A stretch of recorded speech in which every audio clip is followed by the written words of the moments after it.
PoK అనే పదం గురించి మీరు ఏదో ఒక విధంగా న్యూస్లో సోషల్ మీడియాలో వింటూనే ఉంటారు. అసలు పీఓకే అంటే ఏమిటి, అది ఎక్కడుంది, ఈ పీఓకేతో మన దేశానికి ఉన్న సంబంధం ఏమిటి, మన ఇండియా పీఓకేని తిరిగి తీసుకోవడం అంత ఇంపార్టెంటా, అసలు పీఓకే పాకిస్తాన్ చేతికి ఎలా వెళ్ళింది, మన భారత్ ఈ పీఓకేని ఎలా తిరిగి స్వాధీనం చేసుకోగలదు, ఇలాంటి అనేక విషయాల గురించి మనం ఈ వీడియోలో ఇన్ డీటెయిల్గా తెలుసుకునే ప్రయత్నం చేద్దాం. వీడియోలోకి వెళ్లే ముందు మీ అందరికీ ఒక చిన్న విషయం, రామసేతు గురించి మీరంతా వినే ఉంటారు. అయితే ఈ రామసేతు నిజమా, రామసేతుని ఏ విధంగా నిర్మించారు అనే విషయాలు మీరు డీటెయిల్గా తెలుసుకోవాలనుకుంటే తప్పక చదవాల్సిన బుక్ రామసేతు. ఈ బుక్ని మనకు కుకు ఎఫ్ఎం అందిస్తుంది. ఈ బుక్ని మీరు బయట కొనాలి అనుకుంటే దీని ప్రైస్ మినిమం 300 నుంచి 400 రూపాయల దాకా ఉంటుంది. కానీ ఈ కుకు ఎఫ్ఎంలో మన సబ్స్క్రైబర్స్కి అంతకన్నా తక్కువ ధరకే 50% డిస్కౌంట్లో ఒక్క బుక్ కాదు, కంప్లీట్ లైబ్రరీ యాక్సెస్ సంవత్సరం వరకు వచ్చేస్తుంది. కాబట్టి మీరు నాలెడ్జ్ పెంచుకోవాలనుకున్నా, బుక్స్ చదవడం మీకు అలవాటు ఉన్నా మీరు ఖచ్చితంగా ఈ కుకు ఎఫ్ఎంని ట్రై చేయండి. ఒకవేళ మీకు కావాల్సిన బుక్స్ ఇందులో లేకపోతే మీరు వాళ్ళకు రిక్వెస్ట్ కూడా పెట్టవచ్చు. ఈ యాప్కి సంబంధించిన లింక్ అలాగే ఫీడ్బ్యాక్ రిక్వెస్ట్ లింక్ రెండు కూడా కింద డిస్క్రిప్షన్లో ఇస్తున్నాను. దానిపైన క్లిక్ చేసి మీ మనసుకు నచ్చింది వినండి.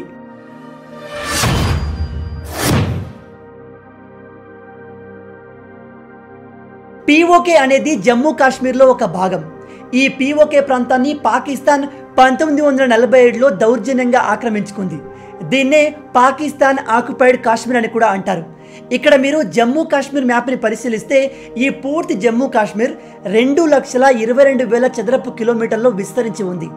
కానీ ప్రస్తుతం ఈ మొత్తం భాగంలో కేవలం 60% మాత్రమే మన ఇండియా దగ్గర ఉంది. మిగతా 30% కాశ్మీర్ పాకిస్తాన్ ఆక్యుపై చేసిన పీఓకేలో భాగంగా ఉంది. మిగతా 10% భూమిని చైనా ఆక్యుపై చేసుకుంది. మన దేశంలో ఉన్న ఇతర ప్రాంతాల కంటే కూడా ఈ పీఓకే భారత్కు ఎకనామికల్గా చాలా ఇంపార్టెంట్. అలా ఎందుకో తెలుసుకోవాలనుకుంటే మనం కొంత హిస్టరీలోకి వెళ్లాల్సి ఉంటుంది. మన హిస్టరీని చూసుకుంటే ఇప్పటి వరకు మన దేశం పైన జరిగిన దాడులన్నీ కూడా ఈ గిల్గిట్ ఏరియా నుంచే జరిగాయి. మన దేశం పైన ఇప్పటి వరకు దాడి చేసిన షాకాస్, హున్స్, కుషన్స్, మొఘల్స్ వారందరూ కూడా ఈ గిల్గిట్ ఏరియా నుంచే భారత్లోకి ఎంటర్ అయ్యారు. కాబట్టి ఈ ఏరియాను మనం ప్రొటెక్ట్ చేసుకున్నట్టయితే భారత్ ఎప్పుడు కూడా సేఫ్గా ఉంటుంది. ప్రస్తుతం పీఓకేలో ఉన్న గిల్గిట్ ప్రాంతం భారత్ను సుమారు 4 దేశాలతో కనెక్ట్ చేస్తుంది. ఒకసారి మీరు ఇక్కడ గమనిస్తే గిల్గిట్ నుంచి దుబాయ్కి కేవలం 5,000 కిలోమీటర్ల దూరం మాత్రమే ఉంటుంది. అదే ఢిల్లీకి 1,400 కిలోమీటర్లు మాత్రమే ఉంటుంది. గిల్గిట్ నుంచి ముంబైకి 2,800 కిలోమీటర్లు, గిల్గిట్ నుంచి రష్యా కేవలం 3,500 కిలోమీటర్లు మాత్రమే ఉంటుంది. అంతేకాదు గిల్గిట్ నుంచి లండన్ రోడ్డు మార్గంలో 8,000 కిలోమీటర్ల దూరంలో ఉంటుంది. ఇలా ఏ విధంగా చూసుకున్నా మన దేశానికి ఈ ప్రాంతం చాలా ఇంపార్టెంట్ ఎకనామికల్ కారిడార్గా చెప్పవచ్చు. అందుకే ఈ గిల్గిట్ ప్రాంతంపై ఆధిపత్యం కోసం అమెరికా, బ్రిటన్, చైనా, రష్యా లాంటి దేశాలు కూడా తమ మిలిటరీ బేస్లను ఇక్కడ ఏర్పాటు చేయాలని ట్రై చేస్తున్నాయి. అలాగే మన దేశ ప్రెస్టీజియస్ ప్రాజెక్ట్ అయిన TAPI gas pipeline Turkmenistan, Afghanistan, పాకిస్తాన్ల ద్వారా ఇండియాకు కనెక్ట్ అవుతుంది. అయితే మనకు అసలు ప్రాబ్లం ఈ గ్యాస్ పైప్ లైన్ పాకిస్తాన్ నుంచి రావడం వల్ల స్టార్ట్ అవుతుంది. అదే ఒకవేళ ఈ పీఓకే ప్రాంతం మన భారత్లో భాగంగా ఉన్నట్లయితే ఈ గ్యాస్ పైప్ లైన్ని డైరెక్ట్గా గిల్గిట్ ప్రాంతం, ఆఫ్ఘనిస్తాన్, తుర్కమెనిస్తాన్ నుంచి కనెక్ట్ చేసేవారు. అలా చేయగలిగితే మన దేశంలో పెట్రోల్, డీజిల్ ప్రైజులు భారీగా తగ్గుతాయి. కేవలం అంతేకాదు, హిమాలయాల్లో ఉన్న 10 ఎత్తైన శిఖరాల్లో 8 ఈ పీఓకే ప్రాంతంలోనే ఉన్నాయి.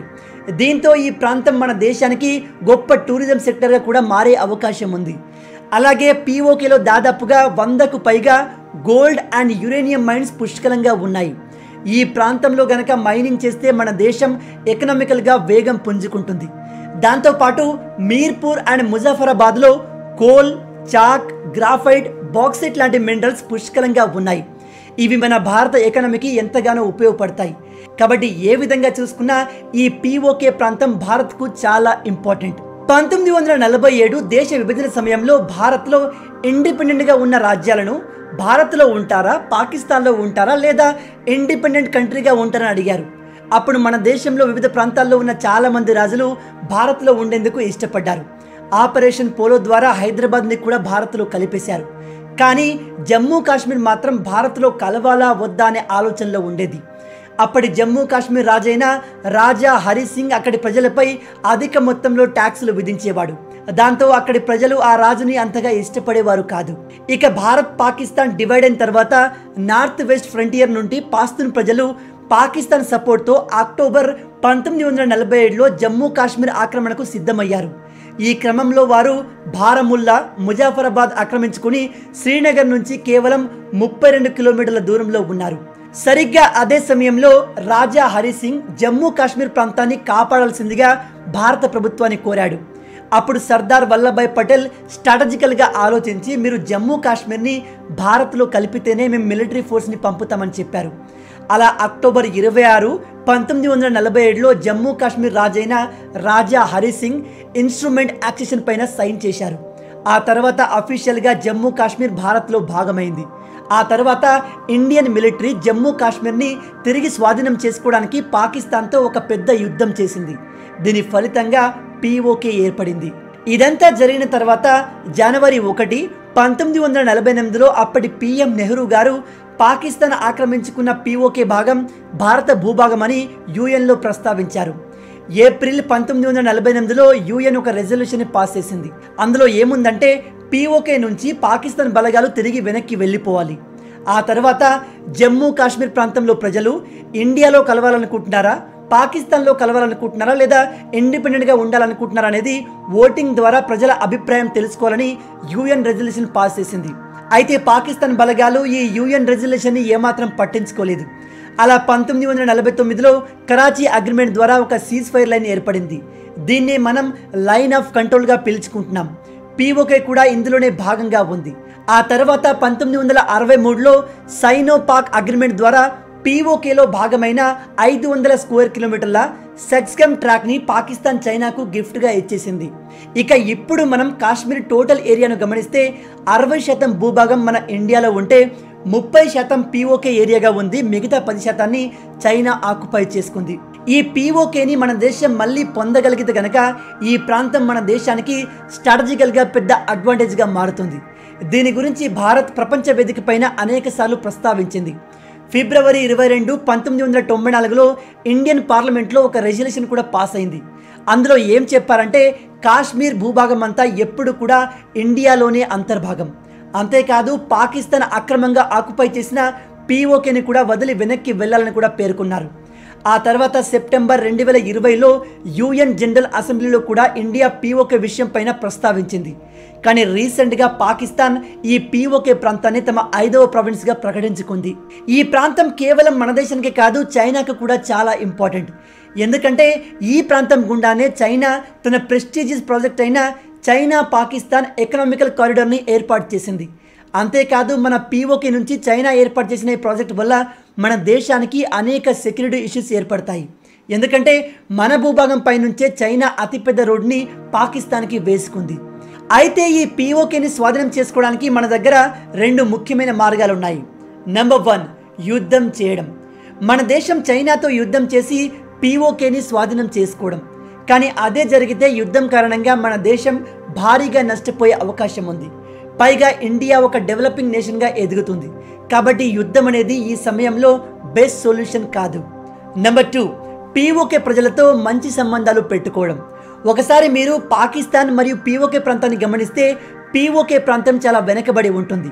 ఈ పాకిస్తాన్ POK ప్రజల్ని ఎప్పుడు కూడా డెవలప్ అవ్వనివ్వదు. అంతేకాదు అక్కడి ప్రజలు పేదరికంతో సరైన తిండి దొరకక అనేక ఇబ్బందులు ఎదుర్కొంటున్నారు. ఒకవేళ మన దేశం అక్కడి ప్రజల కనీస అవసరాలు తీర్చేందుకు కావలసిన ధాన్యాన్ని, వస్తువుల్ని ఉచితంగా అందిస్తే గనక అక్కడి ప్రజలు భారత్లో కలిసేందుకు ఇష్టపడతారని నా అభిప్రాయం. కానీ దీనికి పాకిస్తాన్ ఎప్పటి నుంచో అడ్డుపడుతుంది. ఇక్కడ ఇంకో ఇంట్రెస్టింగ్ విషయం ఏమిటంటే మన భారత ప్రభుత్వం ఇప్పటికే జమ్మూ కాశ్మీర్లో 14 సీట్లను POK కోసం ఖాళీగా ఉంచింది. ఎందుకంటే రాబోయే రోజుల్లో ఇండియా అక్కడ కూడా ఎలక్షన్లు నిర్వహించబోతుంది. దాంతో ఈ POK ప్రజలకు కూడా ఎలక్షన్లో పాల్గొనే కంప్లీట్ ఫ్రీడమ్ ఉంటుంది. ఇక POK ప్రజలు భారత్లో కలిసేందుకు ఇష్టపడినట్టయితే మన దేశానికి ఎటువంటి యుద్ధం చేయాల్సిన అవసరం లేదు. దాంతోపాటు భారత్ శాంతియుతంగా POKని కలుపుకోవాలంటే ప్రపంచవ్యాప్తంగా అనేక దేశాల సపోర్ట్ కూడా చాలా అవసరం. POK విషయంలో చైనాతో శాంతియుత చర్చలు జరపడం చాలా అవసరం. ఇక రష్యాతో మనకున్న మంచి సంబంధాలు ఈ విషయంలో మనకు చాలా ఉపయోగపడతాయి. అదేవిధంగా మన దేశానికి US తో కూడా మంచి సంబంధాలు ఉన్నాయి. అలాగే యూరప్ దేశాలతో కూడా మంచి సంబంధాలు పెట్టుకున్నట్లయితే రాబోయే రోజుల్లో పీఓకేని తిరిగి స్వాధీనం చేసుకోవడం అంత కష్టమైన పనేమీ కాదు. అయితే ఈ పీఓకేని తిరిగి స్వాధీనం చేసుకోవడానికి మరొక మార్గం కూడా ఉంది. అదే ప్రజెంట్గా పాకిస్తాన్ ఎకనామికల్గా చాలా వీక్ అవుతుంది. రాబోయే 6-10 నెలల్లో పాకిస్తాన్ ఎకనామీ ఇంకా డౌన్ అయ్యే ఛాన్సెస్ చాలా ఉన్నాయి. ఈ టైంలో మనం పాకిస్తాన్ పైన చిన్న చిన్న సర్జికల్ స్ట్రైక్ జరిపి మెల్లమెల్లగా పీఓకే పైన పట్టును సాధించవచ్చు. ఒకవేళ మనం ఈ పీఓకేని తిరిగి స్వాధీనం చేసుకుంటే గనక భారత్ ఊహించిన దానికంటే చాలా త్వరగా వరల్డ్ సూపర్ పవర్గా అవతరిస్తుంది. మన దేశం వేగంగా డెవలప్ అవ్వాలంటే ఖచ్చితంగా ఈ పీఓకేని మన దేశంలో కలుపుకోవడం చాలా అవసరం. ప్రస్తుతం మన సెంట్రల్ గవర్నమెంట్ చూపిస్తున్న తెగువని చూస్తుంటే ఇది త్వరలోనే సాధ్యమయ్యేలా కనిపిస్తుంది. దేశ ప్రజల సపోర్ట్ ఉంటే సాధ్యం కానిది ఏదీ ఉండదు. సో గైస్, దీని గురించి మీరేమనుకుంటున్నారు? మన ఇండియా పీఓకేని ఏ విధంగా తిరిగి స్వాధీనం చేసుకుంటే బాగుంటుంది? మీ ఆలోచనల్ని కింద కమెంట్లో చెప్పండి. రాబోయే వీడియోలో ఇంకో ఇంట్రెస్టింగ్ టాపిక్తో మళ్ళీ కలుద్దాం. అంటిల్ దెన్, జై హింద్.